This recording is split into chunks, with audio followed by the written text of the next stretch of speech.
بسم اللہ الرحمن الرحیم۔ السلام علیکم۔ میں آپ کے لیے ایک اور وظیفہ لے کر آئی ہوں، دل میں خوف اور بے چینی اور پریشانی دور کرنے کا وظیفہ۔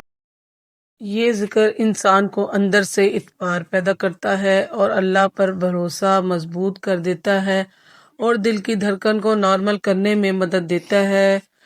مستقل عمل سے پریشانی کم ہوتی ہے، نیند بہتر ہو جاتی ہے، دل میں یقین پیدا ہوتا ہے، مشکل آسان ہو جاتی ہے۔ یہ پڑھنے سے انسان کی روح مضبوط ہو جاتی ہے، دل کی گھبراہٹ دور کرتا ہے اور ذہنی پریشانی بے چینی فوری ختم کر دیتا ہے۔ حسبنا اللہ و نعم الوکیل ایک یہ نایاب میسر ذکر ہے، روزانہ کسی بھی وقت، خاص طور پر جب آپ کا دل برقرار ہو، 450 بار پڑھیں۔